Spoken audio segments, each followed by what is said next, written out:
Sinistro mesmo, sinistro mesmo. E a gente vê já que a gente tá nesse assunto aí, a gente tem visto umas paradas assim totalmente reprováveis, assim.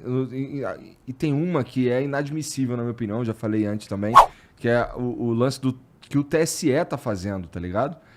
De censurar umas paradas. E, pô, teve uma censura prévia, cara, tá ligado? Assim, de um documentário que ia sair no Brasil Paralelo. Quem mandou matar Jair Bolsonaro, os caras nem esperaram sair. E eles já detonaram. Tá pesado.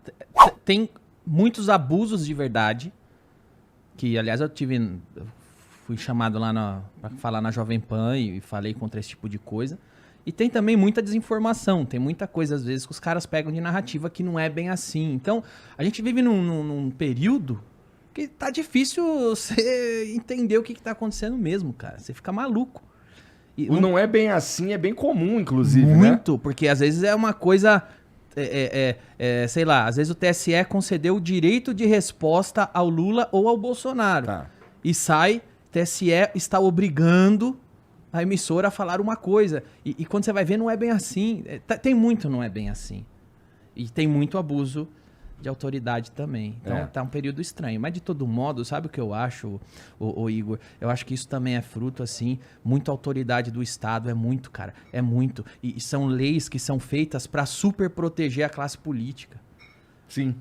Eu até falei isso na Jovem Pan, né? E vou repetir aqui, cara. A eleição é o período onde o político tá mais super protegido pelo sistema.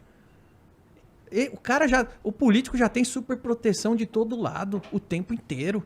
É imunidade parlamentar, ele promete, não cumpre e concorre de novo. E aí chega na eleição, é o sistema de novo super protegendo esses coitadinhos. E sendo que a eleição deveria ser, como eu sempre digo assim, deveria ser o povo na feira. Você vai na feira, você tem que apalpar uma mão pra ver se tá podre, se não tá... deixa eu ver atrás. Atrás tá bom. Não, esse eu não vou levar, porque você vai levar pra casa.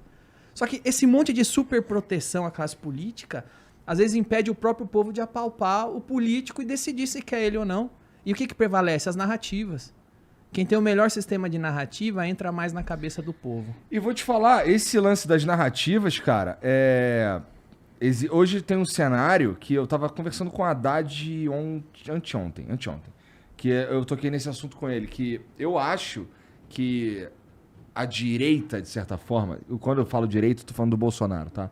Porque eu não acho que ele seja um excelente avatar de direita. Ele é o avatar perfeito do bolsonarismo. Não da direita. E eles dominaram na verdade, eles entenderam as redes sociais muito antes dos caras de esquerda. E aqui eu tô falando do PT, que eu também não acho um bom avatar de esquerda, tá?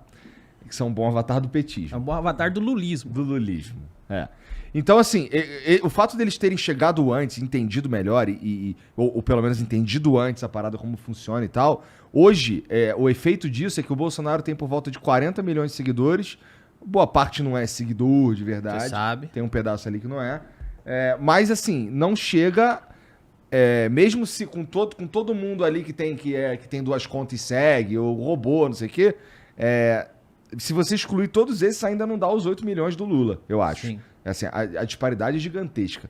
E eles descobriram, a esquerda, o petismo, ou sei lá, a esquerda, descobriu uma nova maneira, que é a maneira de pegar pessoas que já são influentes e utilizá-las como plataforma.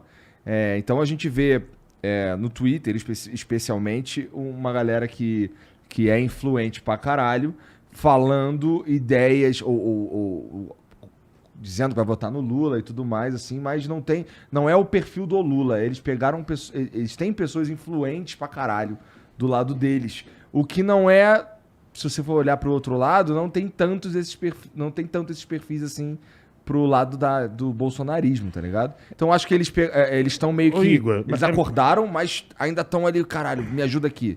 Mas isso já existia. O que o bolsonarismo fez foi aperfeiçoar isso. Tinha a lista negra do PT, que tinha jornalistas, gente do mainstream, apresentadores de TV, que o Danilo inclusive estava, acho que eram da ponta mesmo, né, que queriam destruir. é pedir a cabeça no emprego, essas coisas todas. O bolsonarismo aperfeiçoou isso. E tem uma coisa que eu acho absolutamente vergonhosa, que jornalistas afianciam isso, e o jornalista ele serve para levar isso para grupo de WhatsApp, nomes importantes até, que se destacam no jornalismo, de grandes veículos, e eles espalham isso de uma forma muito, muito pesada. E tanto num governo quanto no outro, tanto do PT quanto esse, quem trabalha com mídia e discorda dele, experimenta discordar para você ver o que acontece com você. Você é amacetado.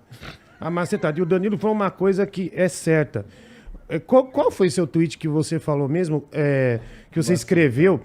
Vamos ver segunda-feira se os comediantes, se a mídia, o mainstream, vai continuar rindo das piadas do presidente. Se for o Lula eleito, nem fudendo que vão continuar rindo.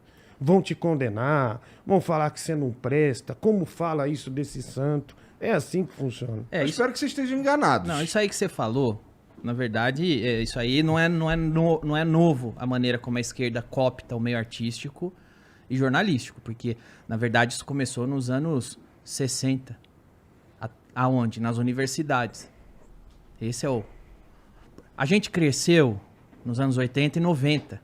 Não existia... Por que não existia politicamente correto quando a gente era moleque, jovem, adolescente? Porque o esgoto não tinha vazado para a superfície ainda. Eles formaram essa geração nos anos 60 nas universidades, nos anos 70. O que acontece quando eles saem da universidade nos anos 60 e 70? Eles começam a adentrar o mercado de trabalho. Então o jornalista nos anos 80... ele tá lá na universidade nos anos 60, 70, 80, aí ele é estagiário, ele é café pequeno, mas nos anos 90, em meados dos anos 90 para frente, ele ascende a posição de chefe. E é aí que o politicamente correto começa a ser regra. Porque aquele cara que estudou nos anos 60, 70, 80, hoje ele é chefe. E ele começa a contratar as pessoas que também passaram pela linha de produção da universidade. Ele começa a selecionar, vai trabalhar no meu jornal quem pensa igual eu. Quem é o politicamente correto, quem é o militante. Então você pega, assim, tem um livro, tem um filme bom dos irmãos Coen, que é o Ave César, com George Clooney. Não manjo. Que eles pegam aquela parte que o Hollywood fazia os épicos. Tinha o filme de Jesus, dos 10 Mandamentos e o caramba. E naquela parte a gente vê um dos teóricos do politicamente correto, que é o Marcuse. Eles até satirizam uma cena que o Marcuse tá na sala de roteirista de Hollywood ensinando eles a enfiar a ideia comunista, socialista, politicamente correta nos roteiros. Então você pega aqui, isso é um trabalho que vem sendo feito há muito tempo. Por isso, quando a gente era criança, isso não era regra, não tinha o politicamente correto. Porque essas pessoas ainda não eram os chefes. Meados dos 90 para frente, eles ascendem, eles agora são editores de jornais, foram eleitos presidentes, foram eleitos deputados, foram eleitos... agora são donos de ONG, agora eles têm os megafones na mão. E agora que eles têm o megafone, são os adultos, são os velhos que sofreram a lavagem cerebral na universidade, eles têm o megafone na mão, o politicamente correto hoje é regra. Então, assim, isso que a esquerda faz, de cooptar artista, cantor, jornalista, isso aí é na universidade que eles fazem. É na universidade que eles fazem. Não é uma coisa nova. O que o bolsonarismo fez aí foi cortar um puta de um caminho, porque ele pegou, trabalhou os grupos de WhatsApp e cortou as manchetes da Folha de São Paulo. Agora eles dão as manchetes que eles querem direto no grupo de WhatsApp dos velhos. Então, qual é a diferença do bolsonarismo pro esquerdismo aqui no Brasil, pro progressismo aqui no Brasil? Quando um fake no Twitter, quando um fake progressista no Twitter manda uma narrativa de assassinato de reputação, essa narrativa vai parar na manchete da Folha de São Paulo e do UOL. Quando é o fake do Bolsonaro que dispara a narrativa no Twitter, vai parar no grupo de WhatsApp dos velhos. Eles estão... Você considera que tem o mesmo peso? Eu acho que sair na Folha de São Paulo é mais sinistro, assim, é mais poderoso. Mas é óbvio. E veja bem, não é que os bolsonaristas não põem manchete na Folha de São Paulo porque são mais bonzinhos, é porque eles não têm a Folha de São Paulo.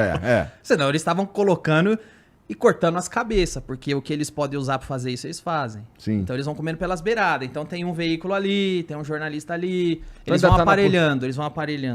Mas